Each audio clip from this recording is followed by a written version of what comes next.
Hi, I'm Annie, and I'm going to show you this security camera and how that's worked out for me.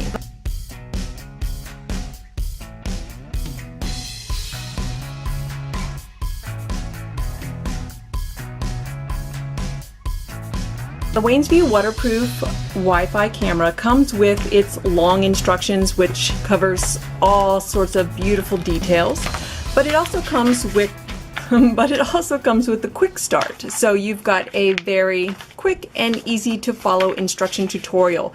You don't even need my help on this point, but I'm going to show you how easy it is to do. This is the Wansview indoor-outdoor night view camera. The first thing they say to do is to affix the antenna, but honestly the first thing you need to do is take this little tool they provide and loosen this so that you can move this around and get the antenna in. So if you find this is straight, don't worry, just take this tool and correct it. And then once you get it where you want it, you can tighten it back into place. Now we are going to provide power and plug it into the router. Now it's Wi-Fi, so don't let this part scare you. This is just so that they can start talking initially. It's not a big deal. We're just going to plug it in and get it set up and check it out on the Wansview app, which I already have because I have another one of their cameras, but it's an indoor only camera, which I have never had a problem with. I love it so much that that's why I thought this outdoor camera would be a great idea, because Wansview did a great job on making their indoor one. So I'm going to set it up to the router now. I have plugged my cable in here, so now it is speaking with my router. Plug the power in. And time to go to the app. Now the app makes it really easy. You simply add camera. And for me, I just scan the CR code.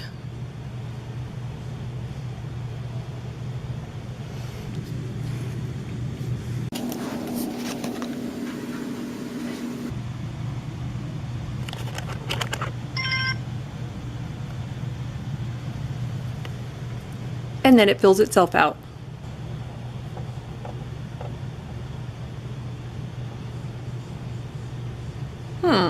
Invalid user or password. Let's fix that. Oh, I never put anything password-wise. So now let's put itself in. I'm going to go ahead and put in the password. It is a universal password. Everybody gets the same one. You can change it later. For now, it's 1, 2, 3, 4, 5, 6. Tell it go. And already online. Now I'm not going to have any view at this point because it is sitting on my carpet. Now because I want to make this Wi-Fi, I do not want to keep it next to the router. I'm going to go a little further here, and I am going to click on the camera, go into advanced settings, go into Wi-Fi settings, and from there I simply click on my own personal Wi-Fi. It's going to show all the Wi-Fi in the area. Of course, you're going to click your own. You're going to put in your own password. Once you've put in your password for your Wi-Fi, the one that you've already set up for your Wi-Fi, we're not talking about making up a new one. This is your Wi-Fi password that you are putting in there. It should say set succeed. At that point, you can go and disconnect your camera and set it up where you want it. And that is what I'm going to be doing now. When you want to record, you simply make sure that you have pushed the record button. It should be red, and this is the volume button, but this particular camera does not seem to have a mic, so the microphone and the speaker are probably going to be a waste of your time to push. Do make sure that you've pushed record. When you're done, of course, you can push stop. Come back out of there. Wait, nope, oops. There's the X. When you want to share any video that you have taken here, there's several ways you can go there, but I just go to more. Go to records, camera, and any one that you want, or whichever one it is that you are saving. Let me find one. There's my son doing Zoolander, of course. So let's take this one. Push back, and right here you'll see it has a sweet little Download button. Says save photo. It's actually going to save the video, not the photo, but yes. And I'm going to show you how these downloaded videos look next. So here in this clip, you can see the bug floating by, and it is a nighttime view. I do believe the porch light was on, but there we are way in the background, and you can see all three of us, and kind of you can see the dog as well. So I think the night vision is pretty far reached, and I'm impressed. I'm happy with it.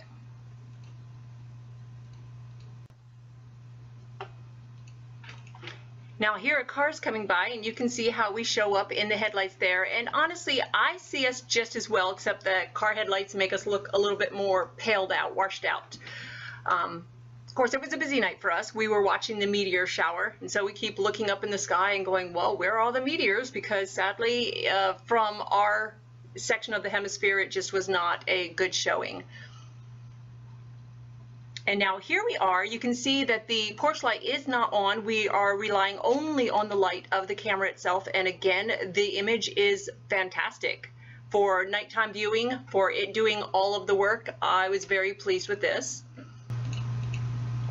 Here I am going to test the delay, because I have experienced some 12-second delays from what I am seeing versus what is real time. Here I saw a 2-second delay, so that was good. So we've been having some good thunderstorms, and I don't know how it happened, but it seems like the storms must have knocked the camera offline. So that's always a possibility. I just want to make you aware of that. What I did was, first I unplugged it to try and reset it, plugged it back in after a few seconds, checked. It still said offline. Maybe I didn't give it enough time. I'm not sure. The next thing I did was I pushed the hard reset button here that is attached to the camera. I held it down for 10 seconds or so. And after that, it still said offline, but then within 10 seconds, it came online. So I think the reset did work.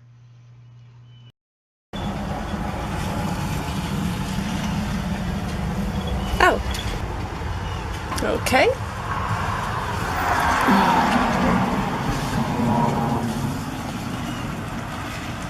And it doesn't look like the delay is as long as it was. I had done a manual reboot by holding down this button for 10 seconds, but they also have a reboot here on the app. If you don't happen to be local to the reboot button, they have one right here. I think it's in advanced settings.